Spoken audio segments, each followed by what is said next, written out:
أعوذ بالله من الشيطان الرجيم بسم الله الرحمن الرحيم يسألونك عن الأنفال قل الأنفال لله والرسول فاتقوا الله وأصلحوا ذات بينكم وأطيعوا الله ورسوله إن كنتم مؤمنين صدق الله العظيم۔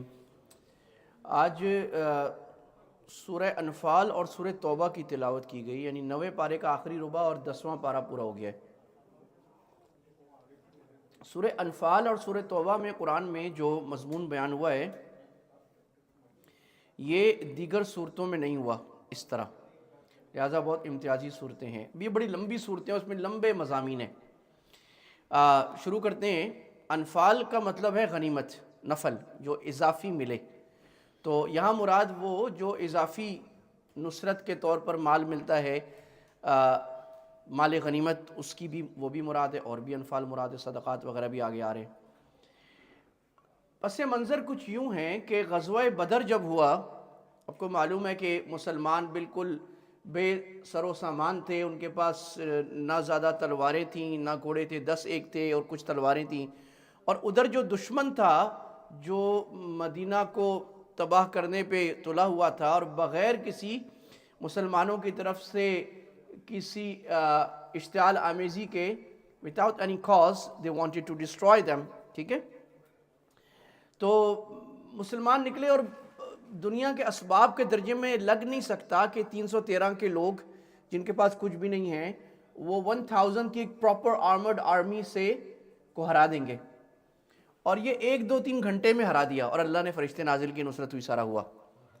اب جب یہ پہلا موقع تھا کہ مسلمانوں کو لڑائی ہوئی، کیونکہ جہاد فرضی ابھی ہوا تھا اور اس میں مال غنیمت ہاتھ میں آیا، تو آپس میں ذرا سا یہ ہونے لگا کہ مال غنیمت کس کو ملے گا۔ تو نوجوانوں نے کہا ہمیں زیادہ ملے گا کیونکہ ہم نے لڑائی کی ہے، بزرگوں نے کہا کہ مشورہ رائے ہماری زیادہ تھی، ہمیں ملے گا، کسی نے کہا ہمیں، کسی نے کہا، یہی بات چل رہی تھی، تو قرآن نازل ہو گیا۔ اللہ نے فرمایا میرے نبی آپ سے پوچھتے ہیں یسألونک عن الانفال، مال غنیمت کس کو ملے گا؟ قل الانفال للہ والرسول، نہ بوڑھوں کو، نہ بچوں کو، نہ جوانوں کو، کہو کہ غنیمت اللہ اور رسول کی، کسی کی نہیں ہے۔ جاؤ، غنیمت کس کی ہے؟ اللہ رسول کی۔ اچھا جی کیوں؟ ہم نے لڑائی کی ہے۔ تو اللہ اب اس پوری صورت میں، صورت کے 2 بڑے حصے ہیں، پہلے پورے حصے میں اور دوسرے حصے میں بھی اللہ سبحانہ و تعالیٰ نے پہلے حصے میں 7، دوسرے حصے میں 5، 12 دلائل بیان کیے کہ غنیمت کا حق تمہیں نہیں ہے، اللہ رسول کا ہے، اللہ کی مرضی کسی کو دے، مرضی نہ دے اللہ رسول کی۔ اور وہ جو اللہ نے بیان کیے وہ اب سنیں ذرا۔ پہلے آیت نمبر 5، کما اخرجک ربک من بیتک بالحق، اللہ کہہ رہے ہیں تمہیں گھر سے کس نے نکالا تھا؟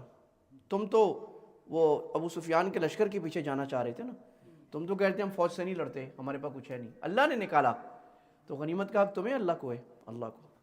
پھر اللہ نے فرمایا وَإِذْ يَعِدُكُمُ اللَّهُ إِحْدَى الطَّائِفَتَيْنِ، جب تمہیں اختیار دیا گیا اس وقت بھی تم نے کہا ابو سفیان والا، اس سے تو اللہ نے نکالا بھی تمہیں، اللہ نے، اور اس خطرناک بڑی فوج سے جس سے اتنی بڑی غنیمت آئی، اور دشمن کی کمر ایسے ٹوٹی کہ 70 لوگ سردار مارے گئے، اور 70 بڑے بڑے سردار قیدی ہو گئے۔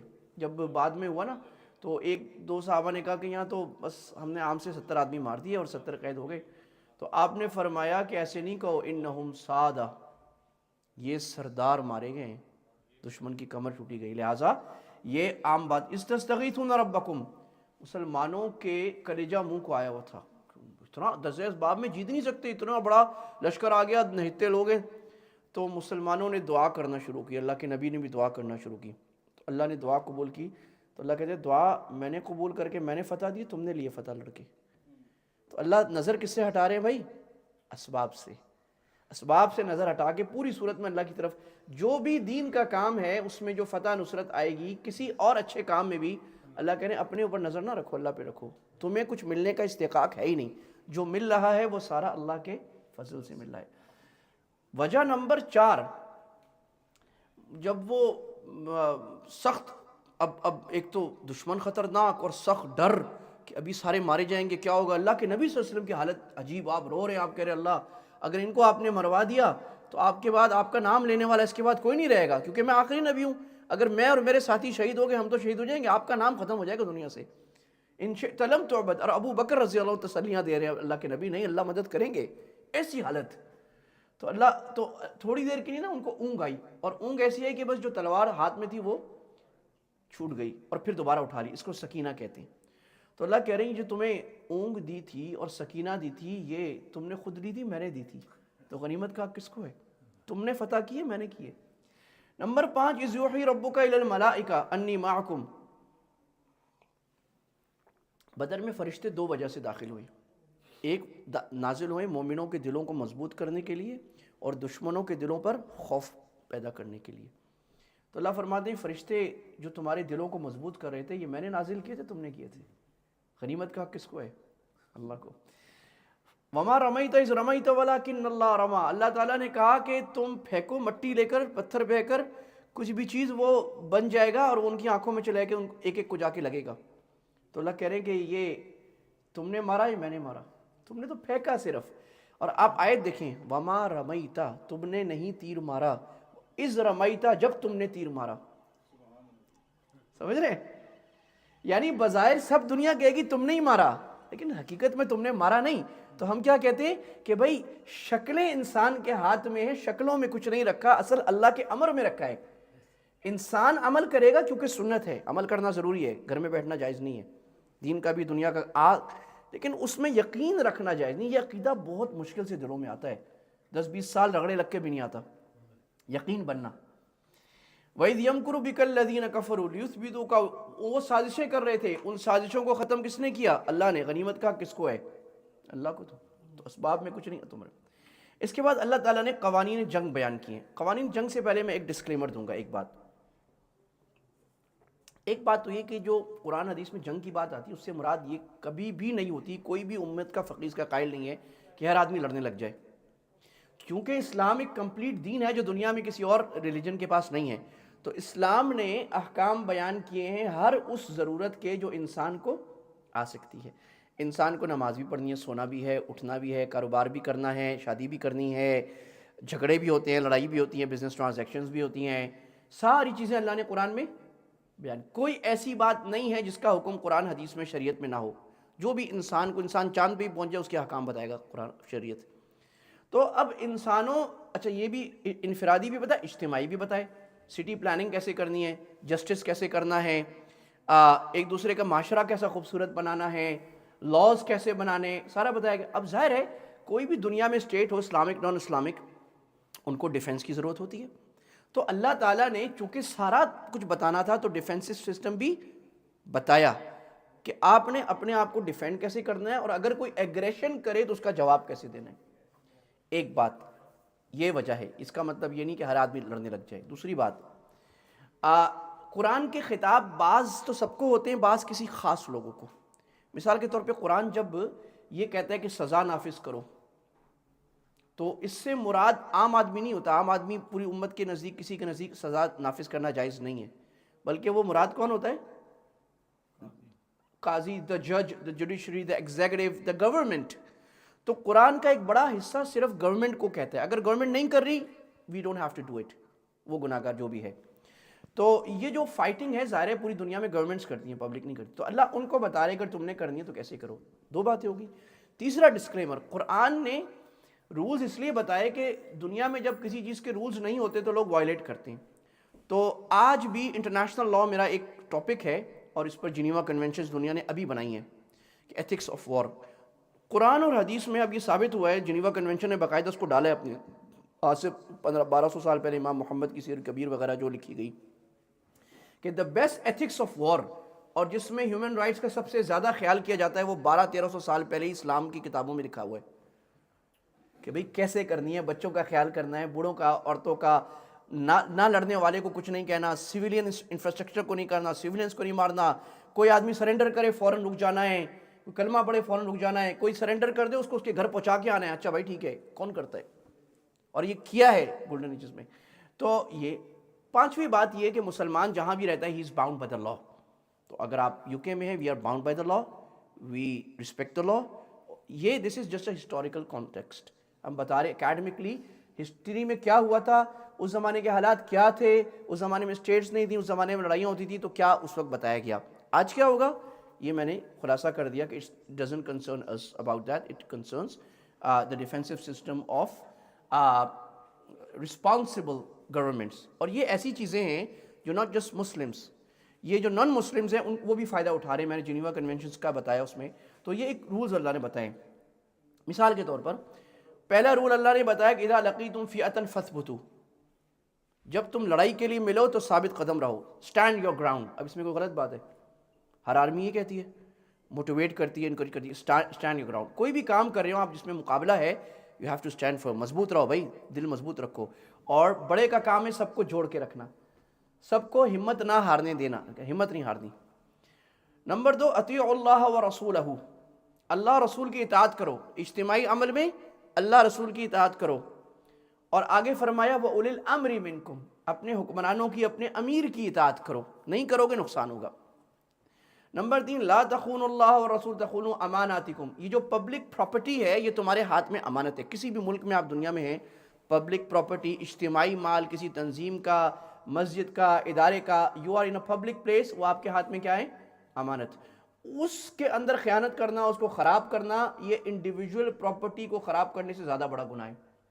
تو اللہ کہہ رہے یہ خیانت نہیں کرو، وَتَخُونُوا اماناتکم، جو چیز تمہارے ہاتھ میں آ جائے امانت ہے، اس کو دو، کیونکہ جنگ میں، حالت حضر میں، ہر چیز میں انسان کے ہاتھ میں کچھ چیزیں آ جاتی ہیں، تو اس کو آپ نے امانت کے طور پہ رکھنا ہے، کسی اور کی چیز استعمال نہیں کرنی۔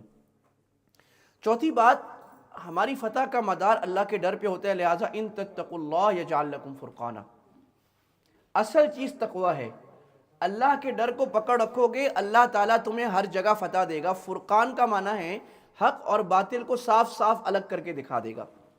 اس کا مطلب ہے کہ اگر کسی کو نقصان ہو رہا ہے دنیا میں، اس کی وجہ یہ اس کا تقوی کمزور ہے، اللہ سے تعلق کمزور ہے۔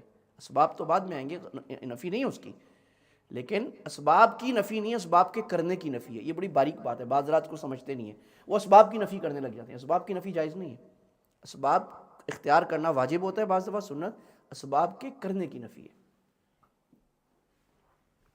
وَاصْبِرُوا، صبر کرو۔ آگے پھر اللہ تعالیٰ نے غنیمت بیان کی۔ چلو اب میں تمہیں بتاتا ہوں، اب جو سمجھ گئے نا کہ غنیمت اللہ کو حق ہے، اب میں چلو دیتا ہوں۔ انما غنمتم من شیء فان للہ خمسہ، اگر لڑائی سے اسپوائلز آف وار غنیمت آئی ہے تو 1/5 یعنی 20% وہ اسٹیٹ کو جائے گا۔ یہاں بات کی رسول اور رسول کے اہل گھر والے، یعنی مراد اسٹیٹ کو جائے گا۔ اور جو 80% ہے وہ جو لڑے ہیں ان کو ملے گا۔ یہ اس وقت ہے جب ان کو ویج نہ ملتی ہو، اگر ان کو ویج ملتی ہو جیسے آج پوری دنیا میں ہوتا ہے تو ان کو کچھ نہیں ملے گا۔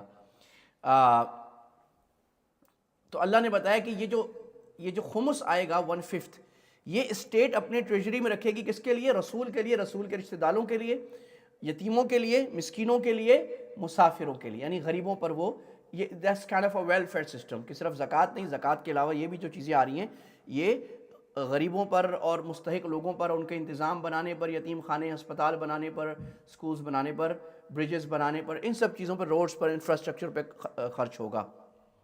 پھر اللہ نے 5 اور وجہ بیان فرمائی کہ اور پھر 5 اور اللہ تعالیٰ نے احکام بیان فرمائے۔ اس میں ایک بات یہ بیان فرمائی جو رولز آف انگیجمنٹ تھے، وَأَعِدُّوا لَهُمْ مَا اسْتَطَعْتُم مِّن قُوَّةٍ، کہ ہر اچھے ملک کو اپنے ڈیفنس کو بہت اسٹرانگ رکھنا چاہیے۔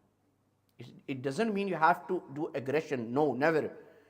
اسلام سب سے زیادہ سخت ہے بلا وجہ کسی پہ حملہ کرنے پر، but then you have to maintain your defense، کیونکہ غلط لوگ دنیا میں کبھی بھی ختم نہیں ہوں گے، آج بھی نہیں۔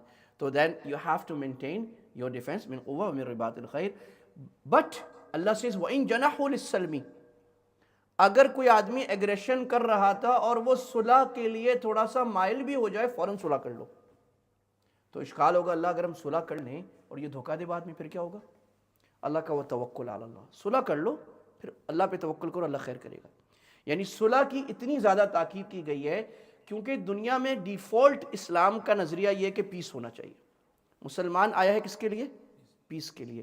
مسلمان لڑے گا صرف جب اس کو لڑنے پر مجبور کیا جائے گا۔ جب کوئی مار رہا ہے تو پھر یہ نہیں کہا کہ تم ہاتھ باندھ کر کے مر جاؤ، پھر تمہیں لڑنا ہے تاکہ ایک صحیح دین ہے، صحیح بات کے لیے۔ اور یہ صرف انڈیویجول کے لیے بھی ہے۔ اللہ کے نبی نے فرمایا من قتل مالہ فہو شہید، من قتل اہلی فہو شہید، کسی کے گھر والوں کو کوئی مار رہا ہے، کسی کو کوئی مار رہا ہے، کسی کے مال کی چوری کر رہا ہے اور وہ اس سے لڑ رہا ہے، اپنے آپ کو بچا رہا ہے اور اس نے مار دیا اس کو، تو آپ نے فرمایا یہ بھی شہید ہے۔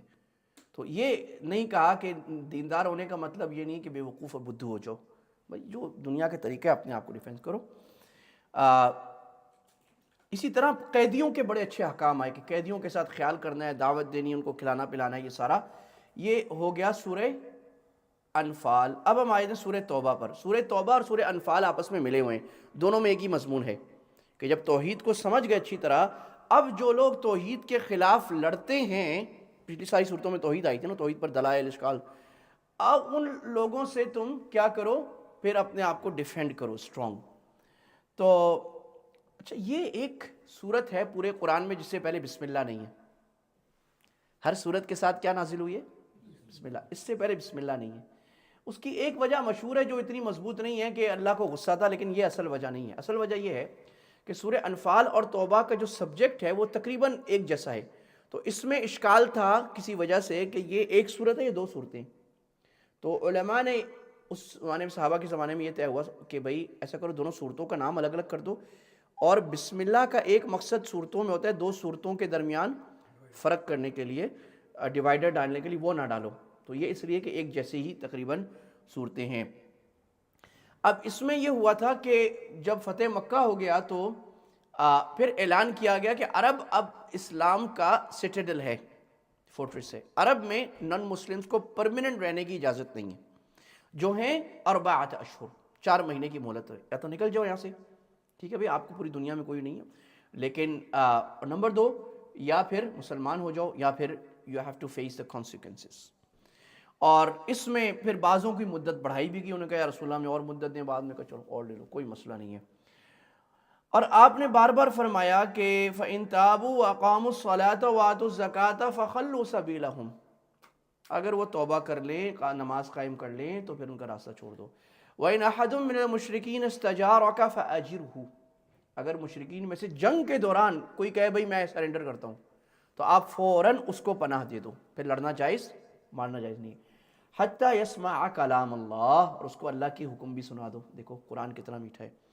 اور یہ بات ضرور ہے کہ دعوت ہر جگہ ہے، جہاں موقع ملے تھوڑی سی دعوت۔ ثم ابلغہ مأمنہ، پھر اس کو اپنے امن کی جگہ پر چھوڑ آؤ، اپنے پیسوں سے چھوڑاؤ۔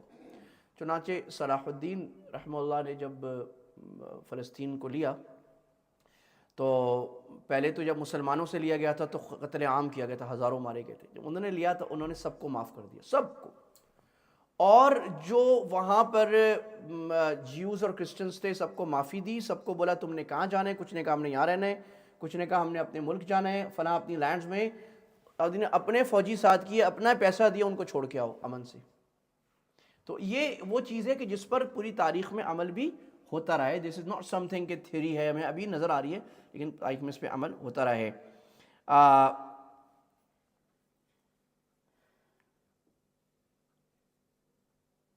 پھر اللہ سبحانہ و تعالیٰ نے وہی 3 اقسام بیان فرمائی ہے مومنین کی۔ جب اعلان ہوتا ہے مومنین کو اللہ کے راستے میں نکلو تو 3 قسم کے ہوتے ہیں۔ ایک تو بعضهم اولیاء بعض، مومن ایک دوسرے کی مدد کرتے ہیں اللہ کے راستے میں، فوراً تیار ہیں۔ ان کے بارے میں اللہ نے کہا جو اللہ کے راستوں میں نکلنے کو تیار ہوتے ہیں، وعد اللہ المؤمنین والمؤمنات جنات تجری، جنات ان کے نیچے نہریں بہتی ہوں گی، اور اللہ کی مغفرت، اللہ کی رضامندی، اور یہ ہے اصل کامیابی، اللہ کہہ رہے ہیں۔ اور وآخرون اعترفوا بذنوبہم، بعض لوگ، اصل میں یہ تبوک کا قصہ ہے سارا، کہ تبوک کے موقع پر سورہ توبہ کا کافی حصہ نازل ہوا، کہ تبوک میں آپ کو معلوم ہے کہ بہت سارے صحابہ نہیں نکلے تھے اور روم سے لڑائی کے لیے جانا تھا، کہ روم ایگریشن کر رہا تھا، اور سخت گرمی تھی اور پھل پکے ہوئے تھے، پورے سال کی اکانومی کا مدار اس پر تھا، ورنہ پورا سال کا پروفٹ ختم ہو جاتا۔ تو بعض صحابہ نہیں گئے، تو بعض تو تھے جنہوں نے اعتراف کر لیا جب ہم سے غلطی ہوئی، تو آپ نے فرمایا بعضوں نے اعتراف کر لیا، دوسری قسم کے مومن ہوئے، کچھ عمل اچھا کیا، کچھ برا کیا، ان کا کیا نتیجہ نکلے گا؟ عسى اللہ ان یتوب علیہم، اللہ معاف کر دے گا انشاءاللہ۔ بعض وہ تھے جو ان کی، جو حضرت کعب بن مالک کی حدیث ہے، ان کو پیچھے چھوڑ دیا گیا کہ اللہ کے نبی آئے اور وہ 3 آدمی تھے علی الثلاثۃ الذین، آپ نے کہا کیوں نہیں آئے تھے؟ جب میں نے کہا تھا اللہ کے نبی جب حکم دے دے، اور اگر میں اس کو سول سینس میں کہوں تو اگر آپ کا رولر وہ لوگوں کو کوئی چیز کا حکم دے جو گناہ نہیں ہے تو سب کو ماننا ضروری ہے. Even if you are living in a non Muslim country you have to abide the law. تو اللہ کے نبی نے لا بنایا نا کہ آل کمبیٹنٹس وی نیڈ کم آؤٹ. تو جو نہیں آئے، آپ نے کہا کیوں نہیں آئے؟ جب آپ واپس آئے انہوں نے کہا کہ جی بہرحال منافقین نے عذر کرنا شروع کیا، گرمی بہت تھی جی، تقاضا تھا جی، لا تنفروا فی الحر، ایک دوسرے کو کہنے گرمی ہے، کہنے لگے لا تفتنا، وہاں روم کی عورتیں بڑی خوبصورت ہیں، ہم بڑے نیک صوفی ہیں، ہمیں فتنے میں پڑ جائیں گے. بعضوں نے کہا ہمارے گھر خالی ہیں. منافقین کو اللہ کے نبی صلی اللہ علیہ وسلم جو ہے اجازت دیتے جا رہے تھے، ٹھیک ہے ٹھیک ہے ٹھیک ہے ٹھیک، جاؤ جاؤ. تو جو دور کا ہوتا ہے نا اس سے معاملہ امیر کا اور ہوتا ہے، جو اپنا ہوتا ہے اس سے معاملہ اور ہوتا ہے. تو آپ نے اور بعد میں اللہ نے کہا میرے نبی آپ نے کیوں ان کو چھوڑ دیا؟ اور یہ جو مخلص تھے نا، ان ہلال بن امیہ، مرارۃ الربیع اور کعب بن مالک، جن کی لمبی حدیث بڑی دلچسپ ہے، وقت نہیں ورنہ بڑا سب سے بہت ہی پیارا واقعہ ہے. تو ان کو آپ نے فرمایا کہ انہوں نے کہا کوئی عذر نہیں تھا. آپ نے کہا ٹھیک ہے اب تم جاؤ، جب تک اللہ تمہارے بارے میں حکم نازل، تمہاری توبہ کو مؤخر کر دیا گیا. 50 دن ان کی توبہ مؤخر رہی اور پورا سوشل بائیکاٹ کیا گیا، تم کیوں نہیں نکلے اللہ کے نبی کے حکم پہ. اور 50 دن بعد توبہ قبول آئی، تاب علیہم لیتوبوا، ان کی توبہ قبول ہو گئی.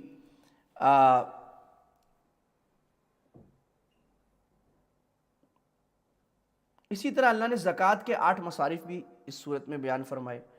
اتنا اللہ نے پھر فرمایا لقد نصرکم اللہ فی مواطن کثیرۃ ویوم حنین. حنین یاد کرو، جب تمہیں یہ خیال آ گیا تھا کہ ہم زیادہ ہیں، آج تو ہم نہیں ہاریں گے. تو بعض صحابہ نے کہا بھی یا 9 مسلموں نے لن نغلب، وہ جو ہم 313 تھے 1000 پہ غالب آ گئے، آج ہم 4000 ہیں، وہ ہم 12000 ہیں، دشمن 4000 ہے، آج تو ہم آوے. اللہ نے زبردست شکست دی، سارے پیچھے بھاگے مکہ کی طرف، اور دشمن نے کمان لگا کر دونوں طرف سے تیر، اوپر سے بھی پتھر برسائے، سب غائب. اللہ کے نبی نے آواز لگائی، تھوڑے سے 5-6 لوگ خاص اللہ کے نبی کے ساتھ رہ گئے. بعد میں اللہ کے نبی نے انصار آواز لگائی، آواز لگاؤ. عباس کو بولا، حضرت عباس کی آواز بہت زور کی تھی، کہا آواز لگاؤ، کہاں ہیں میرے ہاتھ پر بیعت کرنے والے درخت کے نیچے اصحاب الشجرہ، کہاں ہیں میرے انصار؟ جیسے کان میں آواز آئی جاگ گئے.